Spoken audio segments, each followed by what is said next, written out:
Ini adalah kabin yang tersembunyi di padang pasir. Ini menampung teroris dari seluruh dunia. Yang memimpin adalah Amerika. Ada total 5 negara tempat informasi rahasia dibagikan. Namun krisis besar perlahan-lahan mulai mendekat. Terakhir, sebuah rumah sakit di Istanbul meledak. Lebih dari 200 orang tewas. Untuk menangkap Harry, dalam serangan teroris ini, pemerintah mengirim Wesley, memimpin pasukan khusus untuk membobol sebuah gedung. Awalnya mengira ini akan menjadi pertarungan yang sulit. Tapi di dalamnya ada banyak sekali mayat tergeletak di tanah. Satu demi satu mereka meninggal dengan sangat mengenaskan. Bahkan tentara pasukan khusus, setelah menghancurkan musuh yang tak terhitung jumlahnya, mau tak mau aku merasa merinding. Harry lah yang menyebabkan pembantaian ini. Keadaan masih normal, berdiri di tempatnya, menunggu untuk ditangkap. Sepertinya semuanya berjalan sesuai rencananya. Harry dibawa pergi dengan tudung menutupi kepalanya. Kemudian dia dibawa untuk dikurung di penjara gurun ini. Keluarga Abi, orang kedua di penjara, meninggal dalam pemboman yang disebabkan oleh Hasi. Abi awalnya mengira dia bisa menginterogasi musuh secepat mungkin. Namun kapten pasukan khusus bertanggung jawab atas misi pengawalan ini. Surat kuasa senior telah diambil, mengatakan bahwa hanya dia yang bisa melakukan interogasi, dan meminta pihak lapas mematikan kamera dan alat perekam. Hal ini membuat Abi sangat marah. Jadi dia hanya bisa menemukan pria kurus Garcia yang ditangkap beberapa hari lalu untuk melampiaskan amarahnya. Garcia adalah kaki tangan pemboman rumah sakit. Abi ingin memanfaatkan kabar bahwa Harry telah ditangkap untuk mendapatkan petunjuk yang lebih berguna dari mulutnya. Namun usaha orang buta untuk menyalakan pelita sia-sia. Pada saat yang sama di ruang interogasi, Wesley dan Kapten memimpin. Beberapa bawahan dan penerjemah Tessa lakukan interogasi ramah dengan Harry. Tapi mulutnya seperti direkatkan. Jangan katakan sepatah kata pun. Kapten tidak berdaya dan hanya bisa menggunakan hukuman pribadi padanya. Tapi meski itu menyesakan, Harry masih mengertakkan gigi dan menahannya seperti sebelumnya. Jangan secara sukarela mengungkapkan petunjuk apapun. Jelas sekali dia telah dilatih bagaimana menanggung hukuman mati. Tak lama kemudian, terdengar suara tembakan di ruang interogasi. Abi mendengar suara tembakan dan langsung memerintahkan seseorang untuk menyalakan kamera, untuk memeriksa situasi di dalam. Tapi semua kepala kamera tertutup. Tidak ada jalan. Abi hanya bisa memimpin rekan satu timnya yang bersenjatakan senjata untuk bergegas menuju ruang interogasi. Hanya melihat beberapa tentara pasukan khusus sekarat secara mengenaskan di dalam.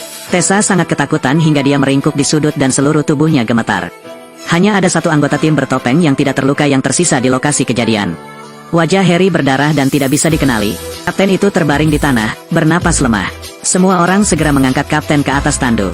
Kemudian kepala sipir dan anggota tim tidak terluka. Bersama-sama, bawa kapten ke rumah sakit. Namun saat itu dokter sedang sibuk melakukan perawatan darurat. Anggota tim bertopeng itu memegang botol semprot di atas meja. Menaktifkan kamera secara diam-diam, lalu pegang pisau bedah yang tajam. Buka tudungmu. Melihat lebih dekat, dia adalah penjahat berbahaya Harry. Dia langsung menuju meja operasi, menusuk tubuh dokter dengan banyak pisau. Kepala penjara bereaksi tepat pada waktunya. Harry juga ditikam berkali-kali. Begitu saja, ketiga orang itu pergi menemui Raja Neraka. Setelah menyelesaikan kesepakatan, Harry tidak hanya mengambil arloji sipir, tapi juga mencabut kartu larangannya. Saat itu, Abi yang hadir di TKP juga menemukan ada yang tidak beres. Tapi saat dia berlari ke ruang operasi, hal-hal di depan matanya membuatnya sangat sedih. Tapi sekarang bukan waktunya untuk bersedih. Adalah orang kedua yang memimpin penjara. Sekarang dia harus dengan tenang menghadapi musuh. Dia segera membawa rekan-rekannya ke pusat komando. Tapi Harry sampai di sini selangkah lebih awal.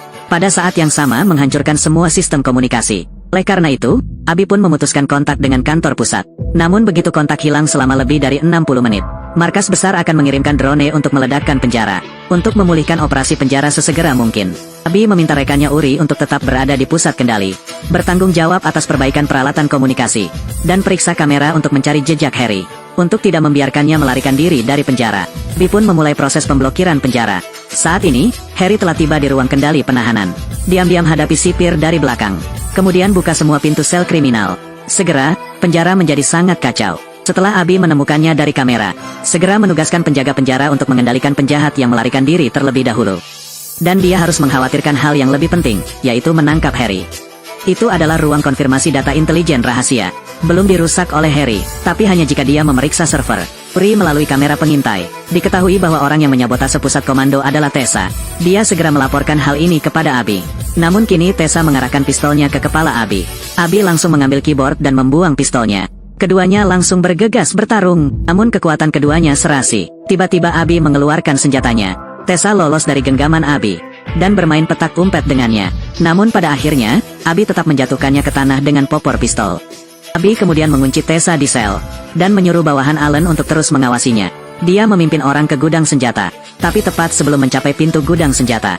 Tanpa diduga, bagian dalamnya tiba-tiba meledak.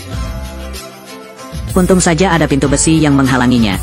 Beberapa orang beruntung bisa lolos hidup-hidup. Pada saat itu, tiba-tiba terdengar suara musik yang nyaring dari jauh. Adi memimpin pasukan dan segera mengikuti musik menuju ruang makan. Tapi tidak ada seorang pun di dalam. Saat mereka masih ragu, Harry tiba-tiba berlari keluar dari samping. Ancam salah satu penjaga penjara yang ada di dalam. Gunakan dia sebagai tameng, menembakkan serangkaian senjata untuk menyambut orang-orang yang tersisa. Untunglah Adi segera bereaksi, nyaris menghindari peluru yang ditembakkan Harry. Namun, hanya tersisa 30 menit lagi hingga waktunya tiba. Pengeboman drone. Saat ini, Alan tidak ingin mati seperti itu. Mulai mempertanyakan apa rencananya dan Harry. Metode apa yang ingin mereka gunakan untuk keluar dari sini? Melihatnya, dia tidak mengatakan apa-apa. Alan langsung mematahkan 5 jarinya. Tessa kesakitan dan langsung jatuh pingsan. Tapi Alan terus membangunkannya. Bersiaplah untuk mematahkan 5 jari lainnya. Tessa mendapati dirinya bertemu dengan orang gila. Saya hanya bisa menceritakan rencana Harry. Ternyata kali ini Harry sengaja ketahuan. Ini untuk menyelamatkan temanku Garcia. Mendengar hal tersebut, Alan segera membawa Garcia kemari. Berniat untuk menyerahkannya pada Harry. Namun mereka dihentikan oleh Adi yang sedang memegang pistol. Karena kehidupan Alan yang kecil, dia memberontak. Setelah tembakan membunuh seseorang yang sudah tidak berguna lagi, Tessa, dia segera menggunakan senjatanya untuk membidik Adi. Kemudian memerintahkan juniornya untuk mengambil pistol Adi. Borgol dia di dalam sel. Lalu aku membawa Garcia ke kafetaria. Harry, dengar, mari kita melakukan transaksi sederhana. Bawa Garcia, kita berangkat dari sini bersama. Tapi Harry yang berada dalam kegelapan, melemparkan belati. Itu tidak hanya membunuh Alan pada akhirnya, tapi suruh juga kaki tangan Garcia. Tujuan Harry agak sulit dipahami orang lain. Tinggal 15 menit lagi menuju waktu pengeboman.